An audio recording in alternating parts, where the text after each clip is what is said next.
Welcome to Season 4 of My Wife the Dietitian, a fun, evidence-based weekly podcast about nutrition and healthy living. Today we talk about how to increase vitamin intake without relying on supplements. Listen in for all the details.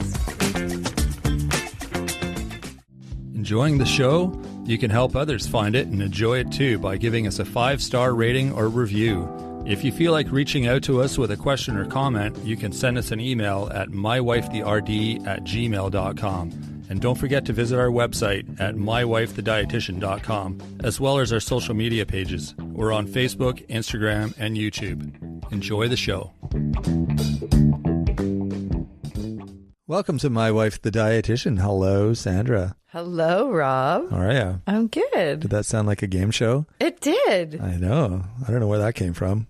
Come on up. Come on down. Come on down. Right? Yeah, come on up. Yeah. That's like Price is Right? Yeah. Or what was that? Price is Right. Price is Right. Bob Barker. My gosh. I don't really want to emulate Bob Barker. He wasn't a big fan of mine. Definitely aging yourself. I'm aging myself? I'm trying not to age myself by eating well. I mean, referencing Price is Right. Well, that's on TV nowadays. All those old shows are back. Oh. Yeah. I watched Bob Barker when I was an adult, not as a child. But you did. I watched the reruns. You watched it as a actually. kid. Yeah. Yes. I was pretty good at that, actually. I would always guess, they had the showcase and you had to guess within $1 and then you'd win. Yeah. I'd do pretty well on that. That's funny. If I was actually one of the contestants, I would have won a lot of living room furniture and cars and trips and all the crazy things they give you. But you make furniture, so that's showcase number 1. You could own this brand new vacuum, complete with your living room carpet and furniture and all the. Yeah, they were a crazy show. And you couldn't guess. You couldn't be 1 cent over. No, because it only had to be under. Remember? Yeah. Yeah. I remember that. It's exactly. But it's closer, even though it's over. Yeah. We should talk about nutrition. Okay, let's do it. Okay. All right. So the question is how to increase vitamin intake without going over. Without supplements. Yes. It's kind of like without going over. See, it all comes around. See, with that whole Price is Right tangent, we were doing that on purpose. Not really. Leading you into our. Yeah, we're all No. So without supplements, is that what you just said? Yeah. Getting the vitamins you need without popping pills. Without relying on supplements. Right. Gotcha. So I have to say, disclaimer here, there's many different people that do need supplements.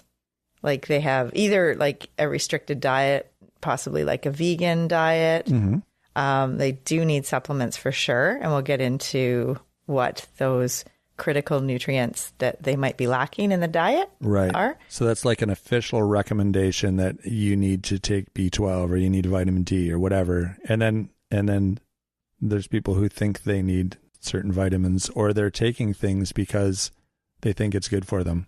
Right. So some other people that need supplements are people who are pregnant. Yes. Or looking to get pregnant. Right. And even the male partner. The man has to be healthy too. Yeah. And they might need to take a supplement to help with the gaps in their nutrition, their intake. Breastfeeding might be another circumstance that you need to supplement. And also people with certain conditions might need to supplement. Or if they have a malabsorption issue, with Crohn's, colitis, celiac disease, or if they're on certain medications that prevent their body from absorbing certain vitamins and minerals. Right. So today we're just focusing on vitamins, but definitely what we're going to talk about incorporates a lot of minerals too, obviously. Okay. And by minerals, you mean things like iron and magnesium and all those types of things? Mm-hmm. So we're just focusing on vitamins today. Right. So how to increase your vitamin intake. Those are the alphabet. That's the vitamins, right? Right. Right. Okay. I guess. Isn't it? Vitamin A, vitamin B, vitamin C, vitamin D, vitamin E. Like that's all the vitamins, right? And then all the Didn't minerals. we do this last time with the rainbow, the color of the rainbow? You wanted to Well, I just like to categorize things. It helps people understand. Well, it helps me understand. I assume other people, it helps them understand too. And yeah, so like color code everything and have everything nice and neat and tidy and understand it in my brain. Well, for people that are looking about B vitamins, about the second one, A, B, we did an episode called Complex, something about like B complex because it's complex. Right. So Nutrition Nuggets 50 was all about B complex. So all the B vitamins, we did that in detail. Mm-hmm. But we'll kind of touch on that with this episode too. Perfect. So why do we need vitamins? Like why? I mean, we're going to talk about how we get them, but why do we need vitamins? I guess it's that's a tricky thing to answer. Yeah. I mean, it obviously gives your body something that it needs. Like yeah. It's just like the same reason we need protein and carbohydrates and all the other things we need. Vitamins just have a job. I just don't know what it is. Right. Off the top of my head. Okay. I bet you do though. Well, they are something that our body doesn't make. Ah, there you go. So they're essential to get through our food or a supplement. Right. Because our body doesn't make vitamin C, for instance. Right. Okay. Right. So it helps our body to function, just as you said, and to maintain health and metabolism.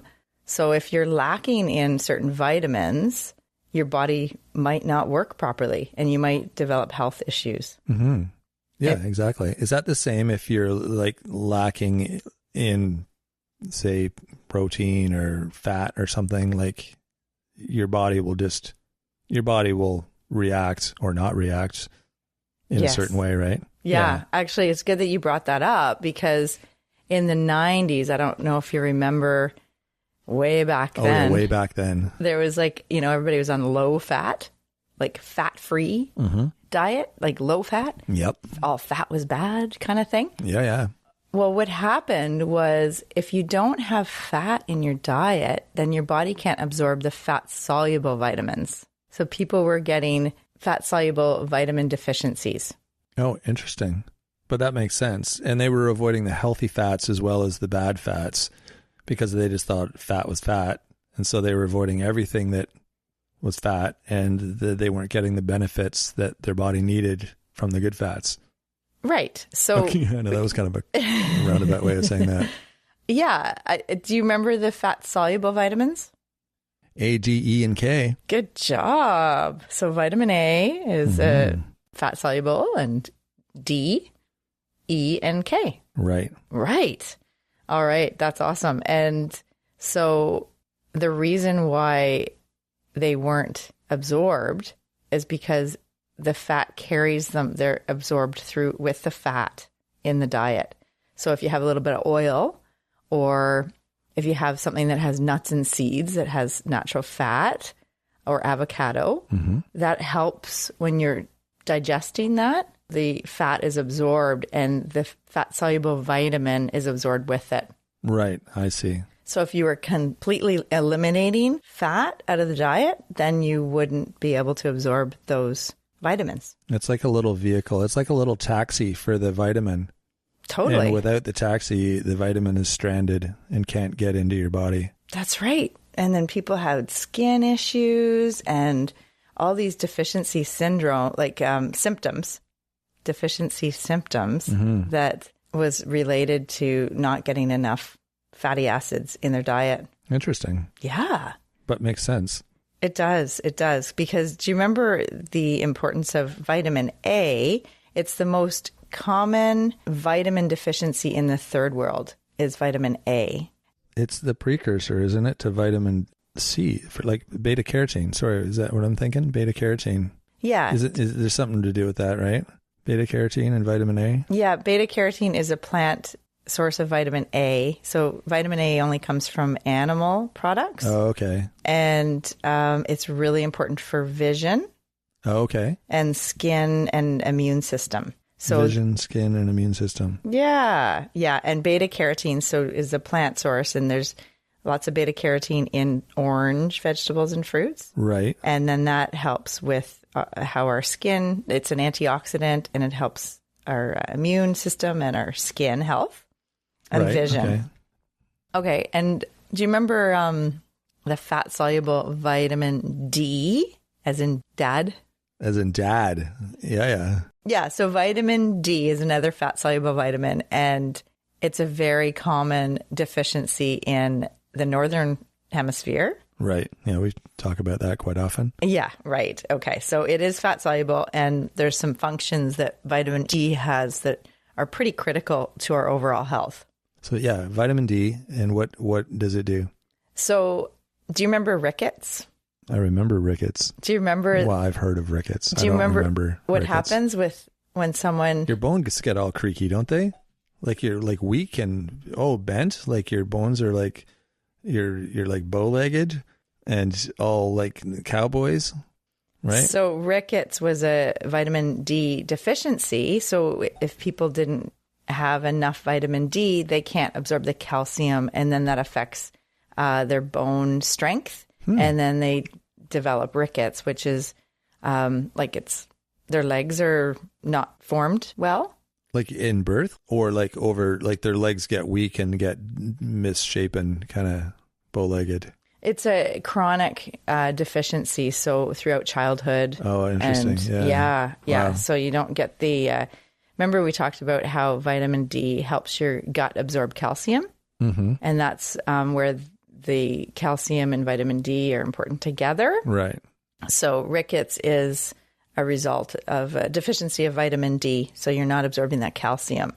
And also with vitamin D helps with healthy bones and teeth and skeleton. So the opposite of rickets, right? Yeah. Is that common these days, or is that something from like 100 years ago? It's not common as much, no, because... there's vitamin D in a lot of, like it's, what do you call it?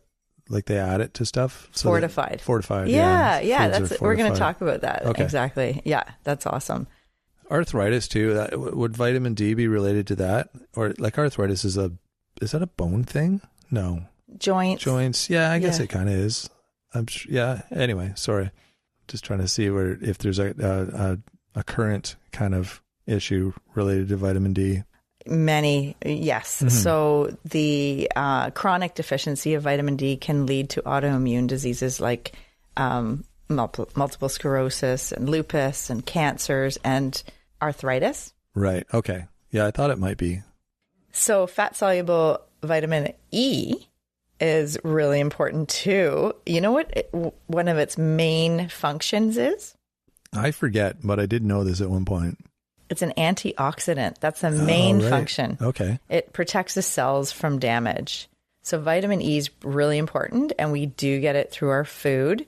But again, it's the foods with some fats, a lot of healthy fats, and some green leafy vegetables. But we're going to get into the how to get these things in a minute. Right, okay. I just wanted to kind of go over some of the vitamins. So the last fat-soluble vitamin is K.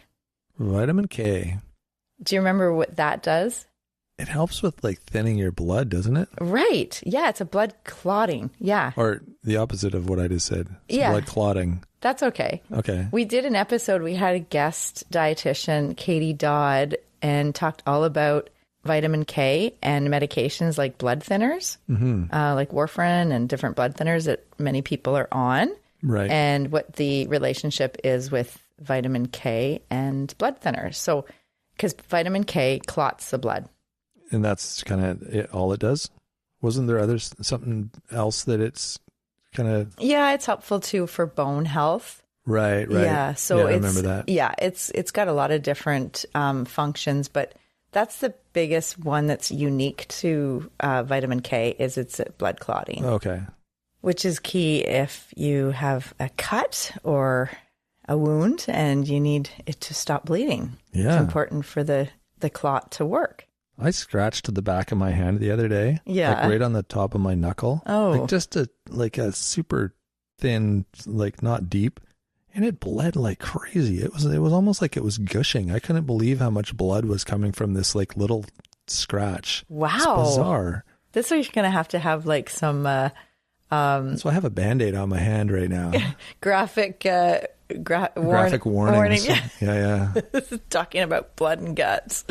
Yeah. I know, you never put Band-Aids on. I know. It just wouldn't stop bleeding, and then it was getting blood everywhere. Oh. And every time I look down, I'm like, my God, this thing is just like, it's crazy how much blood is coming out of that. There's not barely any skin there. And you've been having a lot of green leafy vegetables. I guess I haven't had enough, though.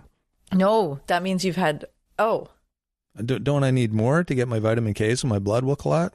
right. Right? Yeah. I got to eat more, clearly. Well, I mean, it's other things with the blood clotting. Yeah.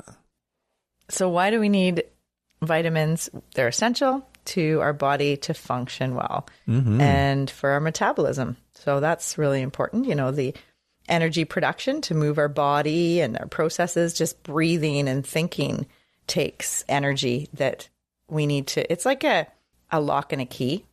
If we don't have certain vitamins, then it can prevent some of these important processes in our body. It's like a combination lock. Yeah. And you need the right combination of things to make your body or unlock the lock, which is like your body functioning. Yeah, exactly. Yeah. Cool analogy. Well, that's your analogy. Well, I kind of just, took your analogy and went one step further with it. The combination. I like that. Because actually one of the points that you can have that if you want. I actually have a point written down here that says leverage combinations. Oh, okay.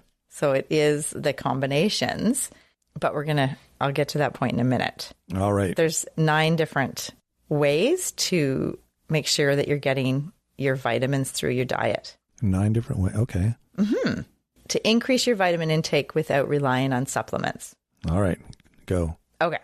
So number 1 is variety. Oh, like variety of what you eat. Yes. Yeah, that makes sense. We always say that. Yes. For that reason, right? It's to make sure you're getting all the different vitamins and nutrients and minerals and all the different things you need. Yeah. Yeah. Yeah, exactly. And last week we did one on the rainbow of vegetables and fruits. Do you remember? Right. The rainbow? Yeah. Yeah. And that's a good example of variety, right? Exactly. All like 5 different colors every day. And you're going to get a little bit different types of vitamins in there and different phytochemicals and phytonutrients. But it is a good way to get your vitamins. We are going to be adding that to the newsletter, by the way, too. I was at the grocery store today and I was just staring at all the vegetables. People were wondering what I was doing. At one point, there was a guy standing behind me. I was clearly right in his way. He was just politely waiting for me to move. Oh. And I'm like, oh, sorry. I was just like looking at all the different ones going, okay, we got to write about this in our newsletter, like we said in that episode on the rainbow of vegetables or whatever it was called. Yeah. Because, a lot of people... You said there was like 200 and some odd different vegetables 220 in the produce section, different offerings. Yeah. And so I think we had suggested that we will choose one every week and write about it in the newsletter. Oh, so cool. What it is, what you can do with it, maybe what vitamins are in it, how it's good for your body. And another awesome reason for people to sign up for the newsletter. There you go. Like the amount of information that's in that newsletter is awesome. Well, and it's growing. Yeah. All the time. So look for that. Oh, and that's good food grows. Oh, there we go. And good food rots. Or real food. Sorry, real food grows, real food rots. It's a good way to think of what to eat. It's not very sexy sounding though. No, it's not, but it is true. It's got natural enzymes that break it down at room temperature. So, I think there was something about like they took a McDonald's Big Mac and it's like in a museum where it's like from 1972 and it's still the bun's okay and the meat is just it shows like how much like preservatives and things that are in there to keep it not breaking down. Looking fresh 50 years later. No doubt. Yeah. No, so a bit of a tangent, but that's a good rule of thumb for people to think about is real food grows. Exactly. And real food rots. So the variety and diversity I'm sorry, I'm going to talk about this a little bit longer because it is important. Remember, if you get different plant foods in your diet, that helps with your gut bacteria, like the good gut bacteria. Mm-hmm. And so we want like a diversity, like a rainforest of different species. We don't want just the same vegetables over and over and over again every week. Right. Because I see that in my clients a lot, where it's like, these are the type of vegetables we eat. And there's about, 3 or 4 that's it. Yeah. And even though they might be healthy, like, broccoli, cauliflower, cucumber, Mm-hmm. it's really important to branch out and have a more broad spectrum of different plant foods, vegetables, fruits, Exactly. beans, whole grains, nuts, seeds, spices. That was the whole purpose of us adding that in the newsletter, to give people ideas how to work with some of these other vegetables that maybe they're not familiar with, ourselves included. Because I look at them and go, I don't know what that is. I wouldn't know what to do with it. So then I don't buy it, right? And kind of just buy the same things all the time as well. I mean, we eat a lot of different stuff, but I can see how people get stuck in that trap. So we're going to try to help with that. Yeah, that's awesome. That's really good.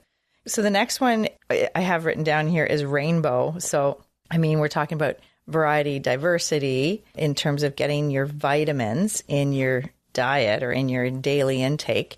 And with the variety and diversity, we're also that you think the plate ratio, because that's a way to make sure that you're getting your macronutrients and you're getting, along with that, your vitamins and minerals, your micronutrients, right? The vitamins and the micro minerals. And so the plate ratio, again, what does that look like? Half vegetables. Half the plate vegetables? Half the plate vegetables. Okay. Ideally more than one vegetable. Right. Half the plate, a variety of vegetables. How about we say that? Ooh, I like that. Yeah. And then a quarter protein. So that'd be your meat or tofu or whatever your protein is. Beans, I guess. Would that count as your protein, or would that count as a vegetable? No, it's a protein. Counts as a protein. Yeah. Okay. And then the other bit's your starchy bit. So your rice or potatoes, pasta, piece of bread. The complex carbohydrates. Yeah, all that. That's awesome. Right. So yeah, that will provide you with a diversity of vitamins. Really important, that plate ratio. Okay.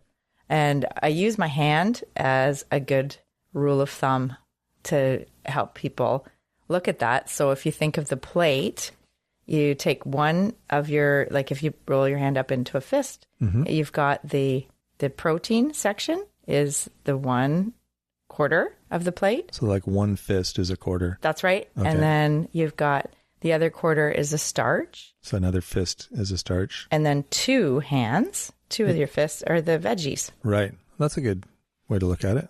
Mm-hmm. Yeah. When people ask about portions, that's the best way to visualize it, because it does actually equal like how your macronutrients figure out.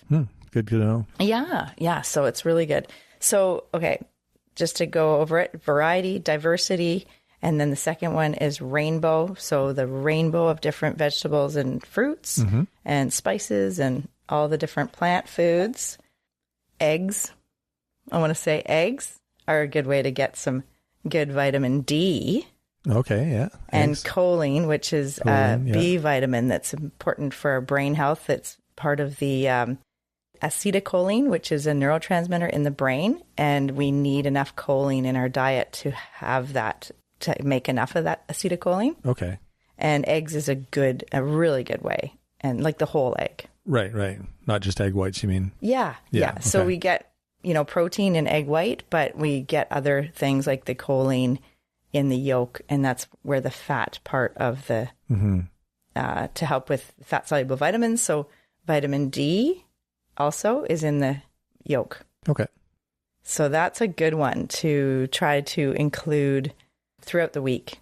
So 10 eggs a week would be fine. I think people put some limits on their eggs, but 2 a day, or I try to, I'm out of the habit of eating eggs because they've always been a breakfast thing for me. And I've kind of moved away from that and onto my oatmeal, which I really like So I've often forget to eat eggs, which is ironic because we have chickens and we've got so many eggs. And I'm like, right, I got to eat eggs. I like them hard boiled, like pickled, which are really good. We talked to some friends in the States who they weren't familiar with pickled eggs. And I'm pretty sure they have them down in the US. But if you're not familiar with them, check them out and try to, track them down. I'm pretty sure they sell them. They're so good. So delicious, and they're great. I mean, you can just open the jar and throw one in your salad. Like, you don't have to cook it and like go through that whole process the way you do when you make most eggs. So, yeah. Oh yeah, pickled eggs are delicious. Yeah, they're so good. But yeah, I got to get back in the habit of eggs because they are really good for you. Yeah, and lately I've been trying to. I have my kind of like you, the oats that are like loaded with nuts and seeds and berries and all that. And then also eggs. I have like not in the fry pan, but I just put it in the microwave, like in a little. Yeah, a little hard boil or like a cook it up, poached, I guess it's called. Yeah, exactly. So yeah, 1 or 2 poached eggs. For all with your oatmeal too. Wow. Yeah. Yeah. And it's awesome. So I like, the whole, have you heard of eat like a king for breakfast, prince for lunch, and pauper for dinner?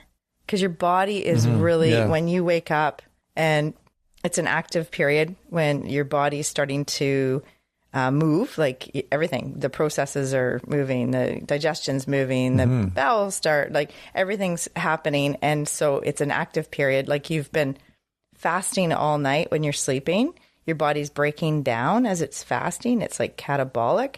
When you wake up, you need energy, so it's like starting a journey in a car. You're going to want to put gas in the car before your journey, not like halfway, like at noon. True. Yeah. Okay. So I know there's a lot of people trying to fast lately. I see it all the time. And I just think it's really important to try to eat within an hour or two of waking up, because the people that are fasting are the people that are trying to lose weight and are not having success. People that eat breakfast tend to not have to worry about their weight as much. And you can still fast, like you've been fasting. You're better off to fast by not eating after dinner. So if you have your last meal at like 6:00 and you eat breakfast at 8:00 in the morning, which is reasonable, that's 14 hours of fasting, which is, I mean, if you want to be, do the intermittent fasting thing, then that's an acceptable way to do it. I mean, you're kind of going to do it anyway if you're sleeping during that time. Yeah. So, and you'll probably sleep a whole lot better too if you're not digesting food by eating at 10:00 at night. Well, that's right. Yeah. And that's the thing. Like, I can see this cycle happening where when people aren't eating a lot of the day and then they overeat, or they're so hungry by later in the day, because that's a time when our energy is lower and our inhibitions are lower, and we just don't have those reserves anymore. And decision fatigue, like we're just like, I just need to eat. And you kind of want to treat yourself. So you end up like compensating for the day that you haven't eaten, because your body still needs the calories. And so you end up eating a lot at night and then going to bed, and you wake up, you're not hungry because you ate late. And then the whole cycle starts again. And when I work with people and help them with their eating and get them to eat within an hour of waking up and like having a good, like varied breakfast, like, soon after they wake up, and then kind of move the day of like earlier in the day and then eating less at night, it really kickstarts the metabolism, and we see success. Like they start to, their body composition changes, and they start to get leaner and feel more energy and have less brain fog. So it's a total tangent. I'm sorry with this, but it's kind of like related to the whole, like, plate ratio and making sure you're getting that variety and diversity, but also front loading the day with your nutrition. Like, start when you wake up and then, eat through the day, but after dinner, try not to eat too much. And then definitely if unless it's like a special occasion and you're out for, a special dinner or something like that. Like most nights, it's good not to have too much after dinner. Right. Exactly. Yeah. I mean, we're speaking kind of in general terms, but definitely there's people in certain circumstances that are shift workers, or for whatever reason, they can't eat early, or you know what I mean? Mm-hmm. Yeah. Yeah. You guys know what we mean? Hopefully you're following along. That's right. I haven't lost you. No. Okay. So eggs. We talked about eggs somewhere eggs. Back there. Yeah. Choline and vitamin D. Right. Totally. So Gotcha. You get some good vitamins in eggs. Another way to get some important vitamins and the reason that I picked eggs is because vitamin D is one that we don't get a lot of in our diet. Mm-hmm. So that's a good way. And so the next one that I'm talking about is another good way to get vitamin D in our diet. Fish? Yeah. There you go. Yeah, for sure. Yes. All kinds of fish? Yeah. Like canned fish, fresh fish, all seafood, all that has vitamin D. Yeah. Fatty fish, especially. Mm-hmm. Yeah. And it's great. So good way to get some vitamin D. We know about the omega-3s, which is a different topic, but again, important for vitamin intake. The next one, how to increase vitamin intake without relying on supplements, would be beans. Beans. Yeah. So beans are loaded with minerals. Like they're really loaded with minerals. They also have B vitamins. So it's a good way to get folate. Okay. Yeah. So that's one of those B vitamins that many people might lack. And it's important in pregnancy to prevent your neural tube defects. So and that's one that has been fortified in our white flour and different food products. Right. Okay. Folate. Right, yeah. Folic acid. But you can get it from beans, you said. You can get it, yeah, from legumes. Yeah. So when I say beans, I mean legumes, lentils, beans, peas, like dried peas. Mm-hmm. And and also there's some have vitamin C. Some of the beans, peas, legumes, whatever we're calling them. That's right. They have vitamin C. Okay. Oh, chickpeas. Is it chickpeas or is it which ones have vitamin C? I think it like edamame does. That's what I was going to say. I think that's edamame. Yeah. So the next one is kind of connected to the variety and diversity and the plate ratio.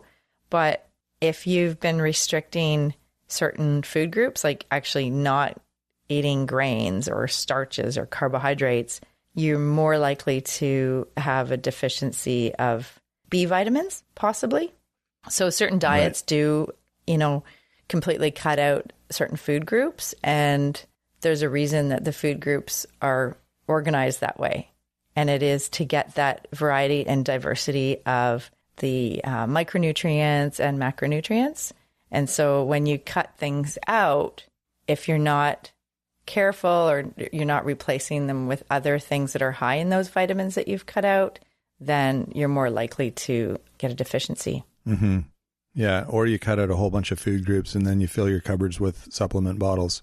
True. Right? Which isn't great for gut health. I've seen so many clients lately that it's like the protein smoothie in the morning and it's and it's so much more expensive than food. It's crazy what some of these things cost.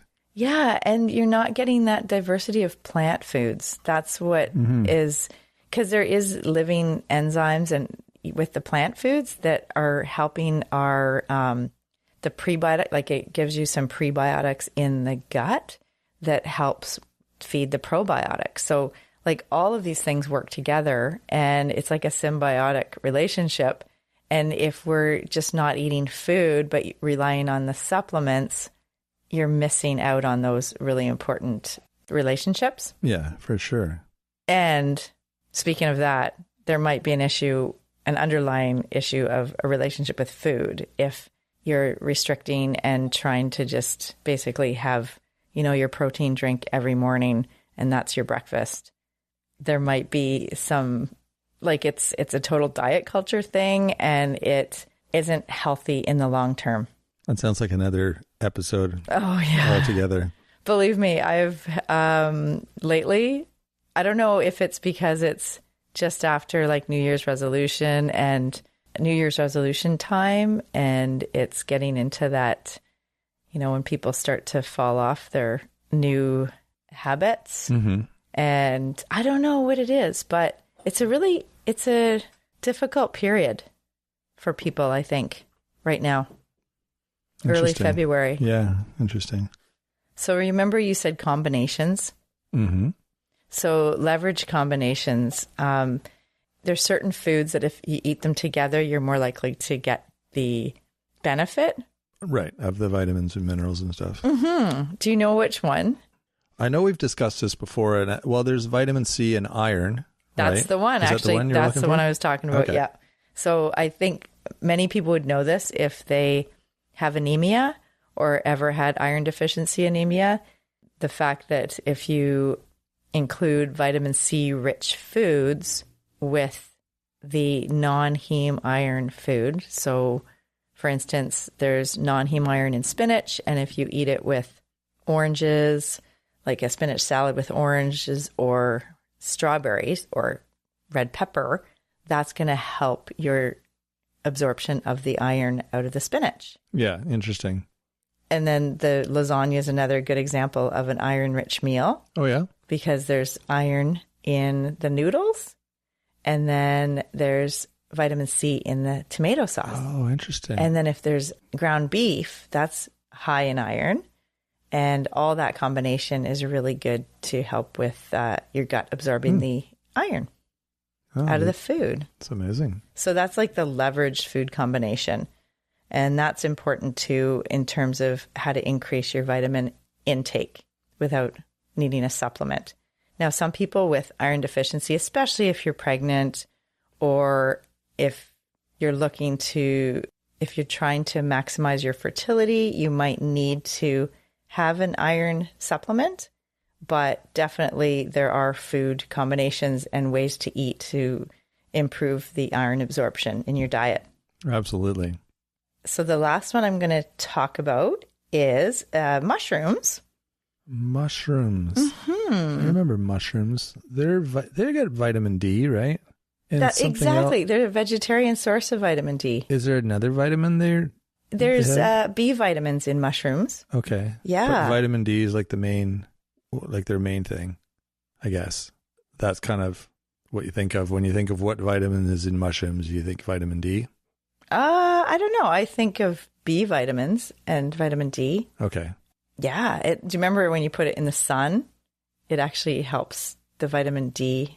Oh, yeah. It improves the amount of vitamin D in the mushroom. We did a whole episode on mushrooms. Yeah. It was really fascinating. Yeah. Like they're really neat, almost like a living organism. I know. It's like a little bit different than a vegetable. Yeah. Yeah. It's amazing. So that's another one to include, especially if you are vegetarian.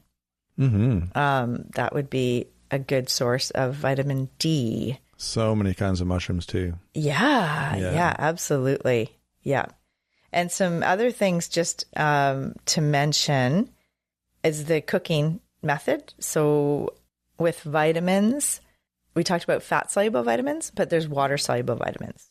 Okay. So the ones that are A, D, E, and K are fat-soluble. Mm-hmm. So the other ones are all water-soluble. And what are the other ones? The B and the C, and that's thinking of the alphabet here. Yeah, the B. Remember, there's a lot of B. There's a lot of B. It's like B1, B2, B3, Obi-Wan Kenobi. No, it's, there's so many Bs, right? There's B1, thiamine, B2, riboflavin, B3, niacin, B5, pantothenic acid, B6 is pyridoxic acid, B7 is biotin, B9 is folate. B12 is cobalamin. Right. And those are all the B vitamins and vitamin C.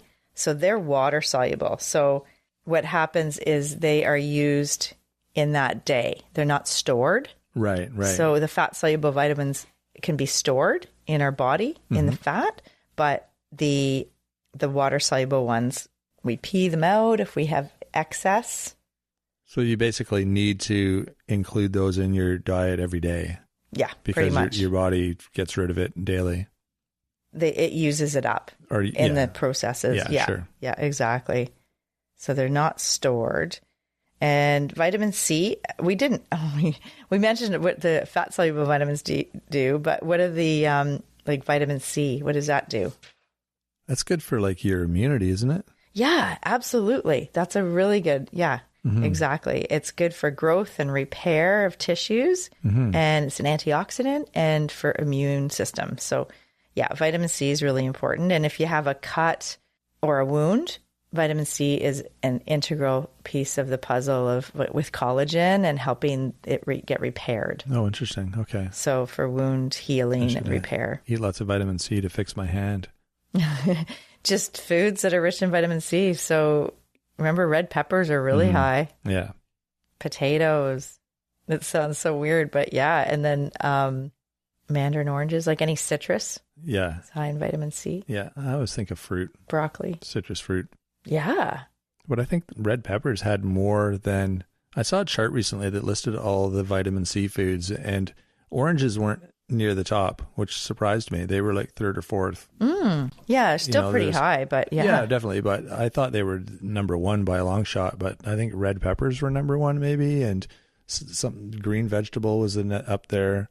And yeah, and then the citrus fruits sort of were down the list a bit. Yeah, but I think also like do you eat a whole red pepper? Yeah, true. And do you eat a whole orange? True. Right. Yeah, so most people eat a whole orange and then maybe not a whole red pepper. So it depends on how much you're eating of those things. True. Yeah. No, and then the B vitamins are they have very unique roles, like with energy production and red blood cell formation. They are important for neurological function. So yeah, they're important like for cellular function. There's just so much that the B vitamins do. And we did a whole episode on the B complex and how it's good to have the balance of the B vitamins. So not just if you're going to supplement, it's usually not a great idea to just supplement with one unless you know specifically, like for instance, if you have a B12 deficiency, that you might need to actually have an intramuscular injection of the B12 to get that. Because if your stomach, remember we talked about low stomach acid, like with the different medications like PPI, like a acid blocker, that can affect your absorption of B12. And so people that have vitamin B12 deficiency, that's a problem. And vegans, so people that don't eat any animal products, also are at risk because B12 comes from animal products. But also older adults whose stomach acid might be reduced, which is pretty common as you age. And also if you're on different medications, as I mentioned, like the acid blocker, or if you have anything that reduces the absorption, so a medication that might reduce the absorption of B12 can put you at risk. So that's important. But B12, so the B complex actually includes the B12.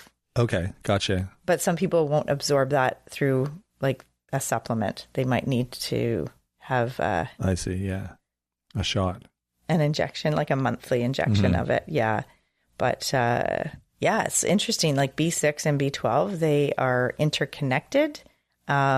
And they both have like distinct roles in the body, but the combination is important so that because if you have a continued deficiency of B12, it can, and B6 can actually affect your cognitive function over time. Yeah. So really important for the nerve signaling and your mood regulation. There's so much. And then the anemia, I mentioned iron deficiency, but there's also B12 deficiency, and that's like megaloblastic anemia. And that's where the red blood cells are big and don't have enough hemoglobin. Which does what? Like what happens? So you get really tired. I see. You're fatigue and pallor, so you don't have a lot of color in your cheeks or in your skin. Interesting. So, and you get weak. So that's a type of anemia, but Yeah, so B vitamins are really important, and the B complex is a supplement that includes all of those, but all the different foods that we've talked about give you a good assortment of B vitamins. Right. So as long as you're eating a good assortment of foods on your plate and in your diet in general, then you're going to get everything you need, and you don't need to spend your money or be popping pills to get what you're already getting from your food. Right, unless you have specific requirements. Yeah, exactly. That are maybe official, as in like someone, your healthcare provider recommended them based on your blood work, your symptoms, just your conditions. So, yeah, but there's so many things available now. Like there really is so many products available now, trying to convince you to, you know, this will be good for this certain ailment, and you need to take this to, you know, they're all just snake oil, really. They really are, and they're expensive. And people think, oh, well, I need this. It's good for fighting this, or it's good for this or that or the other thing. And so, yeah, we like eat that stuff up. And I think you're right. Like, I think people don't trust the food supply. And so they think that we need to have these supplements, but it's clever marketing on the supplement industry, Totally. And they're basically saying that you're not getting what you need in your food, so you should take the supplements. Mm-hmm. And it might be true in some cases, in specific circumstances, but in general, if you are eating a well-balanced diet, like if you're eating 3 meals a day and 2 snacks, and you're eating whole foods, the rainbow of, variety of different plant foods, and you're getting some good protein, and you're, getting all what you need on the plate, like we talk about the plate ratio, and you're doing that, breakfast, lunch, and dinner most days, then you are probably getting what your body needs in terms of the vitamins. Exactly. So should we just summarize that quickly? Sure. Okay. Just like a quick rundown, how to increase your vitamin intake without relying on supplements. Perfect. So having the variety and diversity of foods, including the rainbow of colors of your vegetables and fruits. Right. Trying to include all those different food groups, because that gives you what your body needs. As far as the nutrients. Exactly. Right. The macronutrients and the micronutrients, including the vitamins and minerals. Eggs are a good thing to include regularly. Fatty fish is a really important thing, twice a week if you can. Beans are great, so twice a week again. If you can have lentils or legumes or some sort of beans and peas, those have good vitamins. Okay. Leverage the combination of foods, so the plate ratio, to get your iron and to make sure that your body's absorbing certain nutrients. Mm-hmm. And mushrooms are another thing to add to your repertoire of different foods. And there you go. Well, I think that's super useful, and just, something to think about when you're reaching for those supplements on the shelf. Then just maybe you're already getting all that from your food, or maybe you can try to change some things in your diet so you are getting those vitamins from your food, and you don't have to be getting them from a supplement. We talked about cooking briefly, because then we jumped into the water soluble vitamins and how you lose it when you're cooking them. Mm-hmm. So if you're only boiling your vegetables, like that's how you eat your vegetables, is like boiled to death, you might be not getting the vitamins, especially the water soluble vitamins. Oh, interesting. So people ask me all the time, can I, am I able to boil the potato or whatever? And variety is the spice of life. So definitely, if you roast your vegetables, if you saute them, if you put them in soups and stews, and sometimes you boil, not a big deal. But if that's the only way you're cooking them, then you might not be getting that water-soluble vitamins, right? If you're always boiling. But just the variety in cooking is a good idea too. And raw, like having raw fruits and vegetables sometimes also in salads and, in your rice bowls, or however you eat your raw veggies with dips. We did a whole episode on sauces and dips last week.